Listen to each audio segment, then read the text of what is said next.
Estamos terminando el año 2021.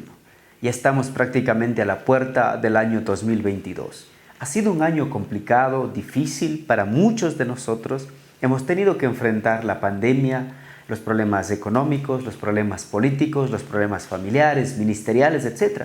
Pero en medio de este caos, de esta oscuridad que ha vivido la humanidad y continuará viviendo probablemente, necesitamos regresar nuestros ojos a la palabra de Dios y refrescar nuestra mente, nuestra alma y encontrar lógicamente la voluntad de Dios para nuestras vidas. Una de las cosas que ha desaparecido de este planeta durante esta pandemia es la integridad, el hacer lo correcto, los valores. Nada más esta pandemia ha reflejado la condición espiritual de muchos cristianos que ahora no se congregan, sino más bien siguen encerrados como antes. Ellos no sabemos si existen o no existen, o si estaban predicando o no estaban predicando. O sea, ha reflejado nada más nuestra pasividad, el pecado, la falta de compromiso, la falta de pasión por hacer la obra de Dios. Pero también ha reflejado el valor, la valentía, la pasión de otros aquellos que no han dejado de predicar la palabra a pesar de la pandemia, a pesar de las dificultades que hemos estado viviendo. En este Salmo 26 que vamos a estudiar esta noche, vamos a ver un poco, o no por decir mucho, acerca de lo que necesita esta sociedad. Es de una manera personal la integridad de una manera familiar, la integridad ministerial, la integridad como iglesia, la integridad de la política, en la ciencia, en la educación. Cosa que hace falta hoy en día, la integridad. Miremos lo que dice el verso 1 y 2, el salmista. ¿Cuántos de nosotros podríamos decir esto ahora mismo frente a Dios o a cualquier persona, o frente a una corte o ante el escudriño público? Porque hay personajes que somos públicos y la gente nos observa y nos ve, etc. Pero mire lo que dice el Salmo 26, verso 1. Y veamos si usted y yo podríamos pararnos a frente y decir lo que este hombre acaba de decir en estos dos primeros versículos. Dice: júzgame, oh Jehová, porque yo en mi integridad he andado. He confiado a sí mismo, dice, he confiado a sí mismo en Jehová sin titubear. Escudriñame, oh Jehová, y pruébame. Examina mis íntimos pensamientos y mi corazón.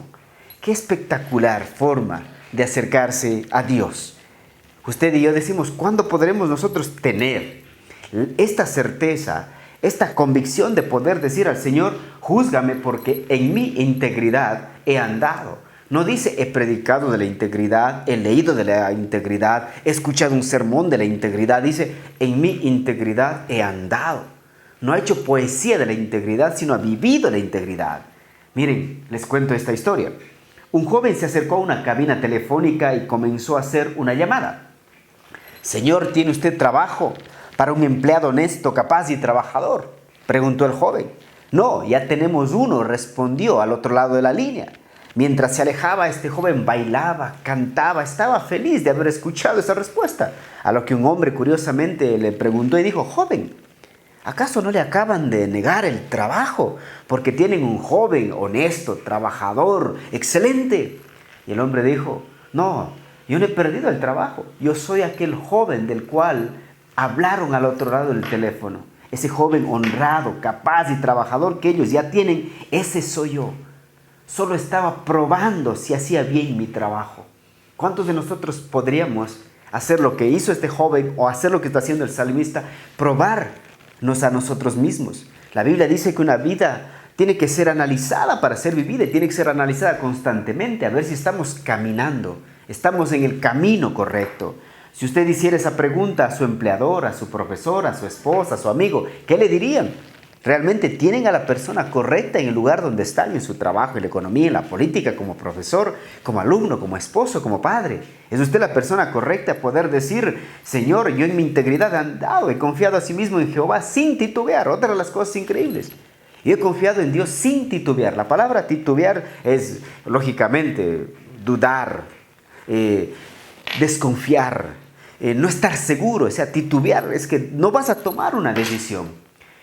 A pesar que estés apasionado, sueñes con tener todo eso que tanto anhelas, pero titubeas en el momento que tienes que tomar una decisión. Entonces, para que la respuesta sea positiva o negativa, tenemos que andar en integridad. De ahí la pregunta: ¿qué o quién es la integridad? ¿Usted sabe lo que es la integridad? ¿Camina en integridad? Los valores bíblicos son los que definen sus decisiones. Los valores bíblicos son los que rigen sus relaciones, sus negocios, su trabajo, etc. Entonces, un cristiano no solo predica de la integridad, sino, como dice el salmista, vivo la integridad. Y vivir la integridad es, a veces, cuando nadie te ve, haces lo correcto. No solo aparentas, no solo eres una ilusión de la integridad, eres la integridad. Dentro, fuera, estando solo o estando con mucha gente. La integridad no se mide por venir a la iglesia un miércoles o un domingo. Tampoco la integridad y los valores se improvisan. No se escucha de integridad hoy en día ya ni en los sermones. Peor hablar y vivir de la integridad en la familia, en los negocios, etc. Para estar completos hay que confiar en Dios sin titubear para andar en integridad. Confiar en sus promesas, confiar en su palabra y vivir su palabra. Muchos de nosotros tendemos a utilizar medios artificiales para salirnos de los problemas debido a que no confiamos en Dios. Entonces, si usted quiere confiar en Dios sin titubear, tenemos que andar ¿qué? En integridad. Entonces, Jacob usó medios carnales para obtener las bendiciones que Dios le había prometido. Ya Dios le había dicho, tú serás, pero él engañó al hermano para poder ¿qué? Obtener la bendición. Nosotros no tenemos que usar medios humanos, carnales, mundanos, diabólicos para obtener las bendiciones de Dios.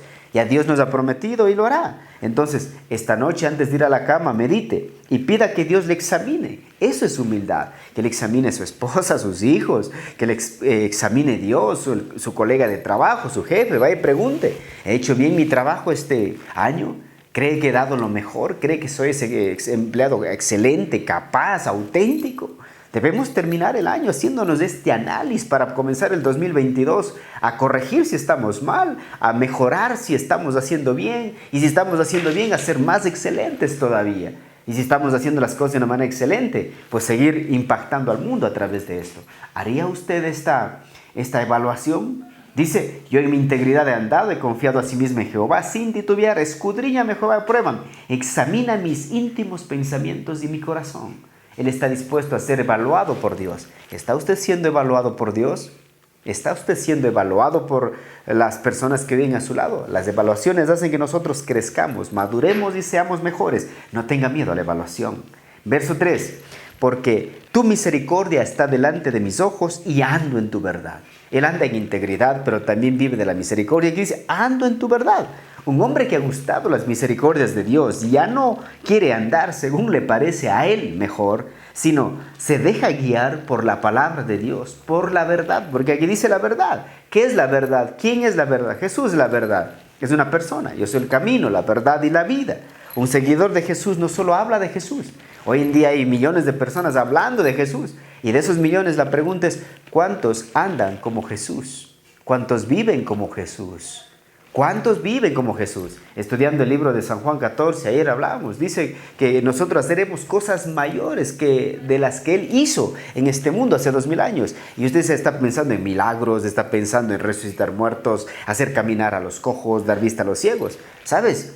Hacer cosas mayores que Él. ¿Por qué no amar a nuestros enemigos, perdonar a los que nos han ofendido, dar la otra mejilla, caminar la milla extra? Eso también es hacer cosas grandes como Jesús hizo, mi querido amigo. Segunda de Corintios 4:5 dice, porque no nos predicamos a nosotros mismos. Y hoy en día parece que hay un auge, una ola de hombres, mujeres, entre comillas, de Dios, predicándose de sí mismos. Ya no hay palabra en sus enseñanzas, ya no hay escrituras en los púlpitos. Lo que existen es predicándose de sí mismo. Yo hago esto, yo tengo esto, etcétera, etcétera. Pero dice, porque no nos predicamos a nosotros mismos, sino a Jesucristo como Señor. No solo a Jesucristo, dice como Señor, como el que gobierna, como el que rige, como el que es Él, el Rey y Señor. Y a nosotros como vuestros siervos por amor de Jesús. A Él le predicamos que Él es el camino, Él es la verdad de la vida, Él es el Señor. Y nosotros nada más somos ¿qué? Sus siervos y seguimos sus pisadas. ¿Está usted siguiendo sus pisadas? Disfrutando su misericordia y viviendo como Él vivió. Verso 4 al 5. Un hombre de integridad, ¿qué es lo que hace? Se examina, número 1. Número 2, anda en la verdad, disfrutando las misericordias de Dios. Y número 3, mira lo que dice, elige bien a sus amigos. Verso 4, no me he sentado con hombres hipócritas, ni entré con los que andan simuladamente. Aborrecí la reunión de los malignos y con los impíos nunca me senté. ¿Qué tipo de amigos tiene usted? Amigos que le ayudan a vivir los valores, los principios bíblicos, o amigos que le apartan de los valores y principios bíblicos, destruyendo su propia vida. Estamos en medio de ellos, pero no somos como ellos, mis queridos. Estamos con ellos, vivimos con ellos, pero no somos como ellos, ni vivimos como ellos viven. No los odiamos a ellos, pero aborrecemos lo que ellos hacen, y si aborrecemos lo que ellos hacen, debemos presentar una opción para que ellos puedan vivir lo que nosotros vivimos. Nosotros debemos ser una opción de vida. ¿Y cómo somos una opción de vida? Cuando vivimos y caminamos en integridad y no solo predicamos de la integridad. Jesús mismo sentó a la mesa con muchos pecadores. Se sentó con Zaqueo, con Mateo, habló con la mujer samaritana, estuvo presente cuando estuvieron a punto de ejecutar a la mujer adúltera, etc. Pero su vida impactó tanto a estas personas que la vida de estas personas cambiaron radicalmente. De eso está hablando aquí.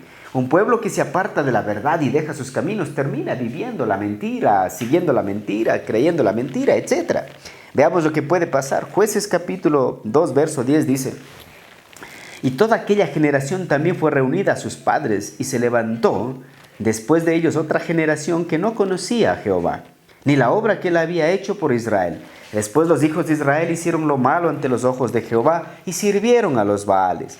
Dejaron a Jehová, el Dios de sus padres, que los había sacado de la tierra de Egipto, y se fueron tras dioses, los dioses de los pueblos que estaban en sus alrededores, a los cuales adoraron y provocaron a ira a Jehová. Y dejaron a Jehová y adoraron a Baal y a Astarot. La segunda generación que salió de Egipto ya había olvidado de Dios. Ya había olvidado los milagros, había olvidado el poder de Dios, había olvidado lo que Dios hizo por ellos. ¿Sabe? Dicen que después de 4 generaciones, una iglesia bíblica centrada con buena doctrina puede terminar desviándose totalmente a la mentira y viviendo para el mundo. Debemos tener cuidado, pero aquí en Israel vemos que la segunda generación ya no sabía quién es Dios, no sabía qué había hecho Dios, y por tanto estaban adorando ¿qué? Ídolos. Habían adoptado la religión del mundo. Qué terrible que nos puede llegar a pasar a eso a nosotros como cristianos, mis queridos amigos. Jeremías 16:11 dice: entonces les dirás, porque vuestros padres me dejaron, dice Jehová, y anduvieron en pos de dioses ajenos, y los sirvieron, y ante ellos se postraron, y me dejaron a mí, y no guardaron mi ley. Y vosotros habéis hecho peor que vuestros padres, porque he aquí, dice, porque he aquí, que vosotros camináis cada uno tras la imaginación de su malvado corazón, no oyéndome a mí. Entonces, ¿qué es lo que dice aquí? Elige bien a sus amigos. Hay personas que te pueden llevar a adorar a Astarot, Baal, etc. Llevar a tomar decisiones que destruyan tu vida. No decisiones que construyan, no decisiones que te ayuden a crecer, a madurar, a ser una persona de éxito, sino un mediocre, perdedor, etc. Aquí dice: y vosotros habéis hecho peor que vuestros padres. O sea, la segunda generación pecó peor que los padres, porque aquí que vosotros camináis cada uno tras la imaginación de su malvado corazón, no oyéndome a mí. La pregunta es: ¿a quién está escuchando usted? ¿La palabra de Dios o el mensaje del mundo? La Biblia dice en Salmo 1, bienaventurado el varón, que no anduvo en consejo de malos, ni en silla de escarnecedores se ha sentado, sino que en la ley de Jehová está que su delicia, que da su fruto a su tiempo, que su hoja no cae, y que es como árbol plantado junto al río. Qué hermoso poder ser descrito de esa manera. Pero para ser descrito de esa manera tenemos que ser lo que dice la palabra. Jeremías 15:19 dice: por tanto, así dijo Jehová: si te convirtieres, yo te restauraré, y delante de mí estarás. Y si entresacares lo precioso de lo vil, serás como mi boca. Conviértanse ellos a ti, y tú no te conviertas a ellos. Ese es el gran desafío que tenemos como iglesia de aquí en adelante. Que se conviertan ellos a nosotros, no nosotros a ellos. Parece que hoy en día queremos convertirnos en ellos, por ellos y para ellos. Y no oramos, no predicamos, como dice la palabra, para que ellos dejen sus malos caminos y vengan a la verdad. Que sus ojos sean abiertos, que el velo sea quitado y sean también ¿qué? Seguidores, fieles, apasionados de la persona que usted y yo, a la persona que usted y yo seguimos, que es nuestro Señor Jesucristo. Es el desafío que debe tener por delante hoy en día, como iglesia, como ministerio, que el mundo se convierta a nosotros, no nosotros convertirnos al mundo. Por eso este salmista dice: pruébame, disfruta la misericordia de Dios, elige bien tus amigos. Y después del verso 6, mira lo que dice: lavaré en inocencia mis manos, y así andaré alrededor de tu altar, oh Jehová, para exclamar con voz de acción de gracias y para contar todas tus maravillas. Nuestras manos han sido lavadas por la sangre preciosa del Cordero. de un inocente cordero. Entonces, cuando nuestras manos han sido lavadas y limpiadas con la preciosa sangre del cordero, comienza una nueva relación. Y una relación entre Dios y tú. Hay paz ahora. Dice la Biblia que éramos enemigos de Dios, pero ahora por el nuevo pacto, por Jesús, por su sacrificio en la cruz, somos amigos de Dios. Entonces, y ahora que somos los amigos de Dios, ¿qué dice? Y así andaré alrededor de tu altar, oh Jehová, para exclamar con voz de acción de gracias. Para exclamar, proclamar, hablar con acción de gracias. ¿Usted agradecido por lo que Dios ha hecho en su vida? Sé que hemos vivido momentos difíciles, pero la Biblia dice, dad gracias en todo. Porque todas las cosas, independientemente difíciles, oscuras, que hayamos vivido, dice, todas las cosas ayudan a bien. Y me encanta, y dice, pero también voy a hacer algo. Voy a contar tus maravillas, Señor. No me voy a quedar callado, voy a abrir mi boca. Voy a contar tus maravillas. Solo hagas esa pregunta en el 2021. ¿A cuántas personas habló de Jesús? Compartió su fe. Mira lo que dice Lucas 8:38. Y el hombre de quien había salido los demonios le rogaba que le dejase estar con él. Pero Jesús le despidió diciendo, vuélvete a tu casa y cuenta cuán grandes cosas ha hecho Dios contigo. Dice, cuéntales cuán grandes cosas ha hecho Dios contigo. Nosotros somos la evidencia del poder de Dios. Para que este mundo pueda ver cuán grande y poderoso es nuestro Dios, nosotros somos la evidencia. Dice que este hombre había estado endemoniado y Dios le liberó de los demonios. Entonces de ahora dice, Señor, ve, cuéntales a los tuyos en tu casa lo que Dios ha hecho. ¿Está usted contando a los suyos lo que Dios ha hecho? Verso 39 dice, y él se fue publicando por toda la ciudad cuán grandes cosas había hecho Jesús con él. Increíble.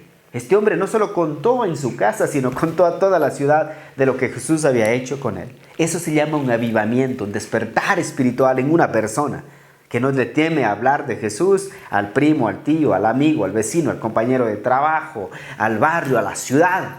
Él estaba dispuesto a contar de Jesús a todos aquellos. Eso es el Salmo 26, diciendo, andar en integridad es tener el poder, el valor, la capacidad, la autoridad de proclamar cuán grandes cosas ha hecho Dios con nosotros.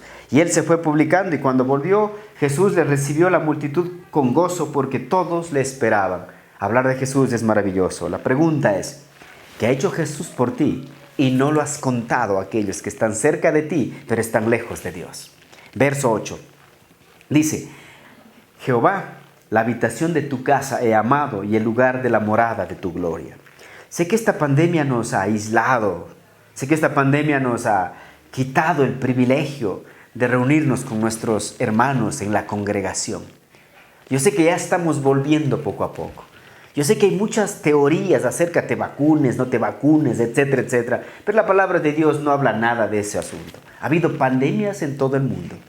Ha habido pandemias en años anteriores, siglos pasados. Ha habido vacunas, usted le vacuna cuando es niño, la primera del mes, la de los 2 meses, la de los 6 meses, la del año, etc. Hay vacunas. Incluso para entrar a algunos países tiene que vacunarse la fiebre amarilla. O sea, las vacunas han estado y estarán siempre, han sido parte de la salud de la humanidad.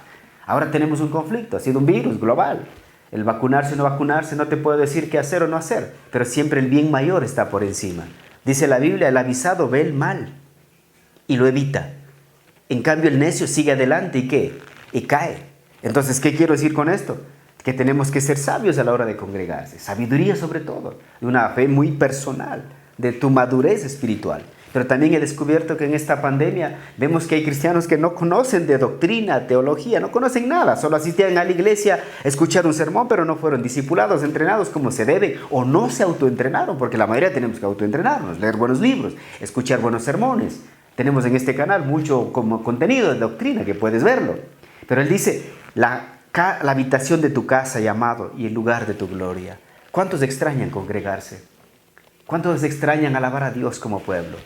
¿Cuántos extrañan orar en grupo? ¿Cuántos extrañan dar la mano a alguien que conocieron, al pastor, los líderes, etcétera? ¿Cuántos añoraban? Teníamos el ritual del domingo en la mañana, desayunar, vestirme bien, tomar la Biblia bajo mi brazo, ir a la iglesia. Extrañamos eso. Nos estamos volviendo a congregar en Cuenca, Ecuador. Pero hay que hacerlo sabiamente, usando todas las medidas que necesitamos tomarlas. ¿Para qué? Para no contagiarnos y no contagiar a los demás. Cuando usted ama algo, lo hace de una manera inteligente, coherente, sabia. ¿Quiere congregarse? Haga lo que se tiene que hacer. de tal manera que usted sea de bendición a las personas y no de dolor y sufrimiento para las personas. En una iglesia había una mujer que era sorda, más sorda que cualquier cosa en el mundo, no escuchaba nada, pero asistía a la iglesia. Hasta que un día alguien le preguntó: señora, usted es sorda, ¿por qué viene a la iglesia? Y si no entiende el sermón, no escucha las alabanzas. Ella dijo: no tengo que tener la capacidad de oír una alabanza o de escuchar la palabra con mi oído.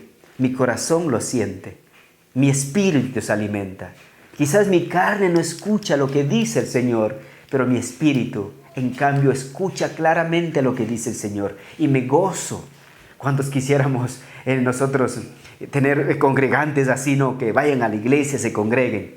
Hoy en día encontramos pretextos para no ir a la iglesia, cuando deberíamos encontrar millones de razones para ir a congregarnos, mis queridos.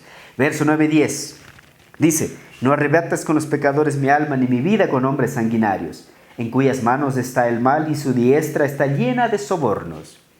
Este pedido de David a Dios debemos personalizarlo, apropiarnos cuando levantamos nuestras oraciones, pues cuán a menudo, sin darnos cuenta, somos parte del equipo de los malos, de los perversos. Y él dice: no me arrebates con los pecadores mi alma. O sea, dice: Señor, no permitas que mi alma se ligue a aquellos hombres que hacen el mal, porque yo quiero ser de los buenos. Pero déjenme decir algo: el mal seguirá creciendo cuando los hombres buenos se callen, no hagan nada. A veces hay tanta gente buena hablando de lo mal que hacen las otras personas. Pero una cosa es, mi querido, no hacer lo malo, pero otra cosa también es no hacer el bien. El que sabe hacer lo bueno y no lo hace, le es pecado, dice la Biblia. No solo hay que dejar de hacer lo malo, hay que hacer apasionadamente el bien. Y por eso David dice: no me arrebates con los pecadores mi alma, ni mi vida con los hombres sanguinarios. No quiero ser parte del grupo que destruye este planeta, que destruye las familias, que destruye la sociedad, la educación, etc. En cuyas manos está el mal y su diestra está llena de sobornos. Son gente que está dispuesto a hacer trampas, sobornar, chantajear, romper la justicia, la ley. Entonces, ¿qué es lo que dice él? Yo no quiero ser parte de esos corruptos. No quiero ser parte de aquellos que dañan y destruyen. Quiero ser parte de los que construyen. Quiero ser parte de aquellos que restauran, de aquellos que vuelven a la vida lo que estaba muerto. El amor, la justicia, la verdad. Si es necesario, uno de los medios que ha destruido las naciones, ¿sabe lo que es? El soborno. El soborno corrompe presidentes, vicepresidentes, asambleístas, diputados, jueces, ministros, etc. El soborno. Sobornos. ¿Está usted tentado a sobornar o ser sobornado? Tenga cuidado si usted está en una posición de liderazgo, manejando un ministerio, en la iglesia, en el gobierno, etc. Tenga cuidado. El soborno ha comprado conciencias, ha destruido integridades, ha dejado en bancarrota a las naciones y ha violado la justicia. Ese es el poder del soborno. Entonces necesitamos hacer las cosas correctamente. Mientras el mundo confía en los sobornos, ¿qué dice el verso 11? Mas yo andaré en mi integridad. Redímeme y ten misericordia de mí. Una vez más en el verso 11, David vuelve a recalcar, dice, que la integridad es lo que realmente importa. ¿Qué es la integridad? Se pregunta. Hemos hablado del joven que hizo la llamada y dijo: Señor, tiene un trabajo para un hombre trabajador, honesto, excelente. Dijo: ya tenemos. Dijo: yo soy ese hombre, qué bien me siento. Pero le cuento otra lo que dice aquí. No solo haré lo bueno, sino lo correcto, dice aquí el salmista, a pesar que por esto sea tildado de anticuado, tonto o lo que sea. Entonces dice: yo voy a andar en integridad. Que este año que comienza, nuestra meta sea andar en integridad. Que el Señor nos encuentre haciendo su voluntad, viviendo para Él, haciendo resplandecer su gloria, su justicia, en las decisiones tan pequeñitas que tomo. En donde usted está, este momento ahora, son las decisiones que le ha traído hasta allá. Si las decisiones han sido malas, es el dolor, el sufrimiento, la culpa, la depresión, etc. Si está un hombre exitoso, con felicidad, con su esposa, con sus hijos, sus decisiones le trajeron allá, decisiones íntegras. Para concluir, verso 12 dice: mi pie ha estado en rectitud, en las congregaciones bendeciré a Jehová. ¿Qué es lo que dice? Es hora de congregarnos. Es hora de bendecir al Señor en las congregaciones. Es hora de que seamos sabios, inteligentes, prudentes, que podamos congregarnos, usar todas las medidas que sean necesarias, pero hacerlo con sabiduría. Hacerlo con sabiduría. El resultado de la salvación es la rectitud, y fruto de la rectitud es una vida de bendición y de integridad. ¿Para qué? Para agradar a Dios. Mucha gente acude a la congregación para quejarse, a hablar mal de los hermanos, a chismear, a criticar. Mas cuando acudimos a la congregación, ¿debe para qué? Dice: en las congregaciones bendeciré a Jehová. Si el domingo usted decide congregarse, vaya a bendecir al Señor. Vaya a cantar, alabar al Señor. Debemos aprender a quejarnos en privado y adorarlo en público. ¿Está usted haciendo eso? Entonces, el desafío grande es, ¿qué cosa? Vivir en integridad, vivir en la misericordia, caminar en la verdad, congregarse sabiamente, apartarse de los malos amigos y ser luz en medio de las tinieblas. Que Dios les bendiga, ha sido un privilegio, deseándolos lo mejor del mundo para ustedes. Que la gloria de Dios descienda en su vida, en su familia, en su país, en su ciudad. Saludos a Argentina, saludos a México, Estados Unidos, a Colombia. Gracias por ser parte de esta comunidad. Y si no eres parte de esta comunidad, suscríbete a nuestro canal, escribe un comentario, da un like a este video, comparte este video con aquellos que crees tú que necesitan escuchar esta palabra. Ha sido un privilegio estar contigo, con ustedes. Que Dios les bendiga. Bendiciones desde Cuenca, Ecuador.